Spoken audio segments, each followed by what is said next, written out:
Greetings, folks. Welcome to another one of our free Friday community classes right here on the Instagrams. I post these classes, conversations, discussions, how-tos every single Friday.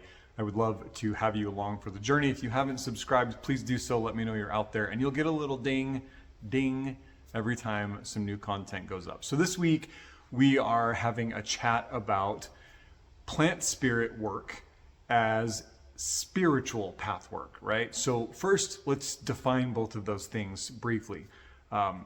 Spiritual path work in this context for me is that concept of becoming more and more aligned to your identity as spirit, to the best part of yourself, right? The spiritual part of yourself. So for me, spiritual path work is really doing the work, right? It's the reason that we go to therapy. It's the reason that we exercise. It's the reason that we meditate. It's the reason that we drink water and try to eat healthy food. These things nourish not just our physical wellness, but they help us be more aligned to the truth within. And so there's a lot of kind of buzzwordy stuff that goes around on the interwebs these days, doing the shadow work type stuff. And there's nothing wrong with that. But everything isn't in the shadow. Some of the stuff that we have to work with as we walk our respective spiritual paths is stuff that's out in the open. It's in the light. It's stuff that's blaringly obvious. It's stuff that's been driving us crazy about ourselves for a long time. So not everything has to be that complicated. Everything doesn't require a dark night of the soul. So spiritual path work is working on ourselves, right? It's identifying the things that we do, the things that we think, our patterns and behaviors, the conditioning that we have that has just never sat right with us, right? Maybe you deal with really reactive anger, right? This is a common thing that people deal with, and things upset you and you get angry and you react and you yell or you honk your horn or you do whatever. And almost the minute that ends, there's some part of you, I would say the spirit of you, kicks in and says, that wasn't me. Like, that doesn't feel like me. Like, I'm embarrassed that I did that. I'm ashamed that I reacted that way. I don't like how this feels. My heart is pounding and my face is red, and I don't like the thoughts that went through my head. That's an invitation for spiritual path work, right? To start figuring out, where is this reactivity coming from? Where is the place where I've taken my power, my calm, my center, and kind of given it away or let it be silenced so that this more reactive state can come through? And the disclaimer here, obviously, because we've talked about this before, is I don't really think there's such a thing as a bad emotion. I just think that emotions, when they get out of control or when they start causing problems, then they need to be dealt with. Like, anger is an energy, right? And some of the best things that have happened in the world have happened because people got angry, and they were done seeing things happen the way they were happening, and they got pissed off, and that gave the energy to create change, to create transformation.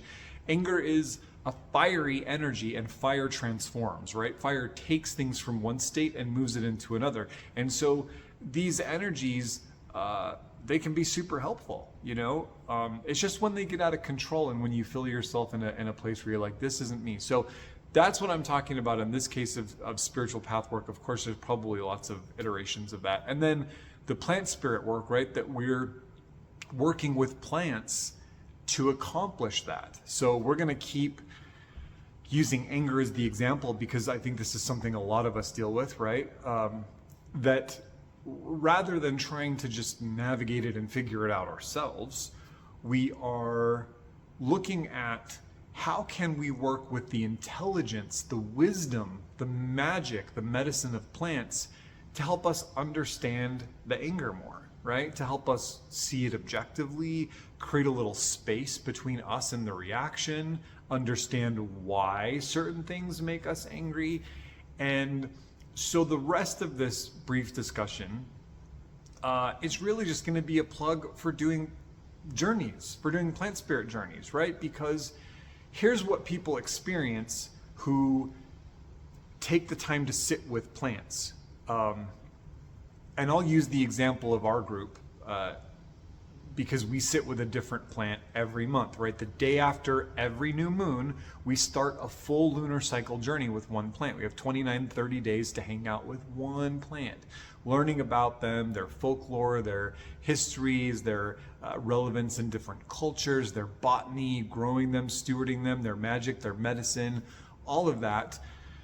What ends up happening for each person who does this kind of work is that as they're sitting with the plant, right now we're working with marshmallow, you're taking marshmallow every day, you're meditating on marshmallow, you're being aware of the presence of marshmallow, you're studying how our ancestors have connected with this plant since forever.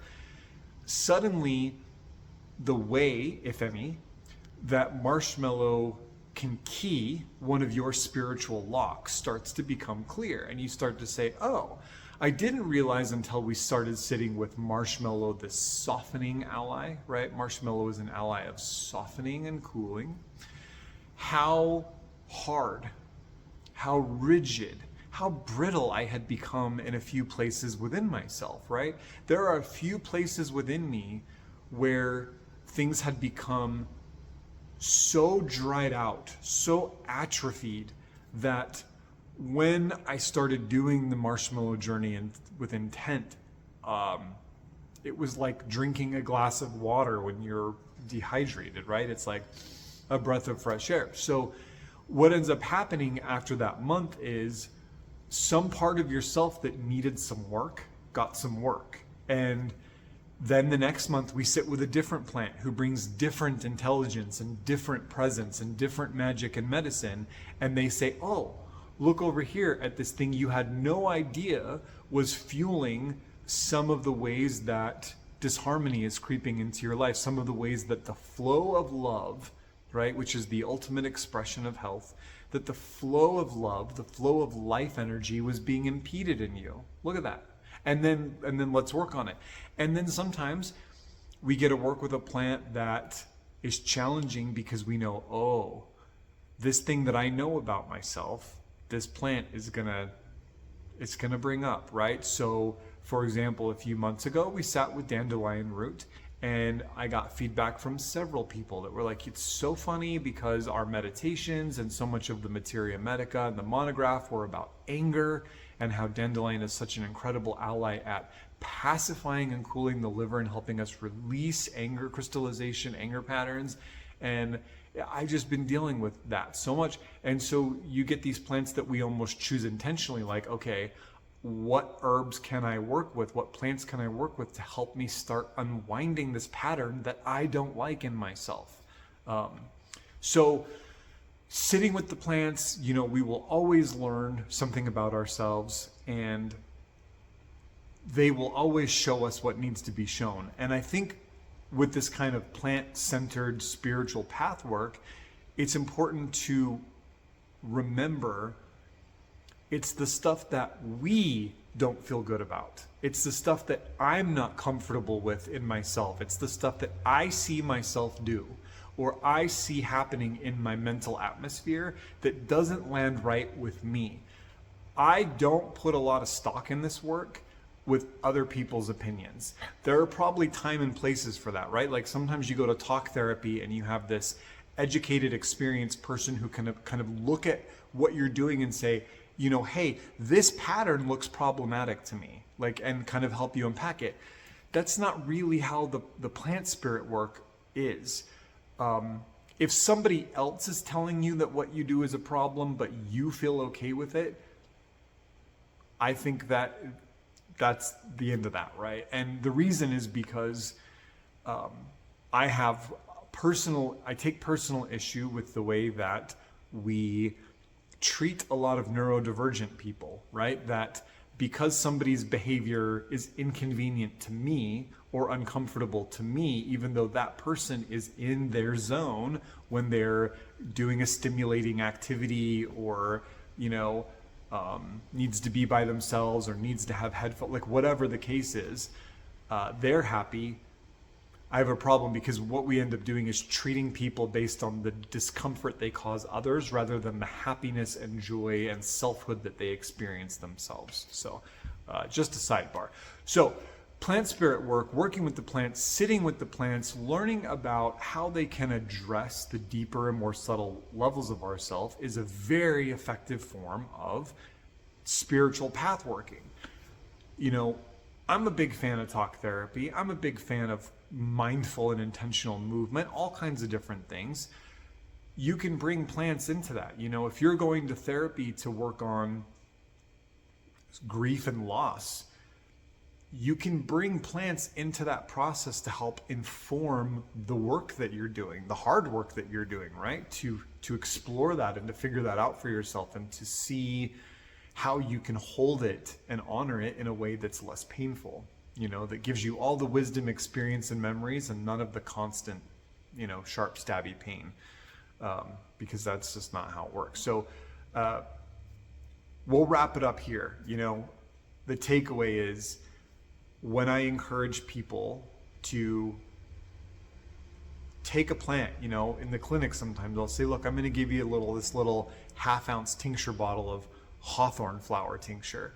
And I want you to sit with this plant for 5 minutes a couple times a day. Take a few drops of the tincture and just be quiet. Just quiet. And see, when you introduce, when you invite, when you invoke this plant spirit into your being through the medium of their medicine, what gets kicked up, right? And when it gets kicked up in these controlled, intentional spaces, we're not in a reactive state anymore. Now we're looking at our grief, our anger, our sadness, our fear, our anxiety, whatever.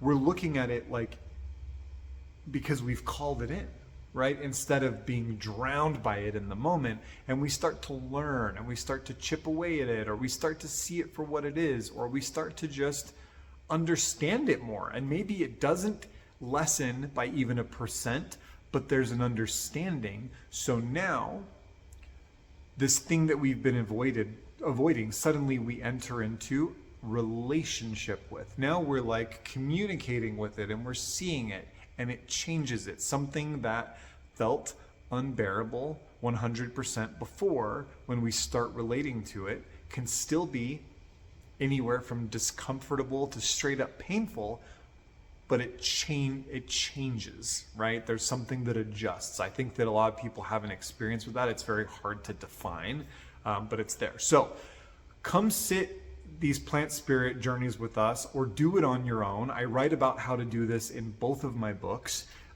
You also can just do it intuitively. You know, if you've got a plant calling to you, if you're doing research on, you know, which plants can be helpful or have some historic or folkloric, you know, virtues around something you're dealing with, just be quiet and work with the plant. Hold them in your hand, hold them against your heart, take a little tincture if that's safe, burn a little as incense, whatever. Look at pictures of them online and see what comes up. So with that, I will send you out into the world with blessings of peace and plenty. Hopefully I'll see you on the flip side. New classes every Friday. Take care.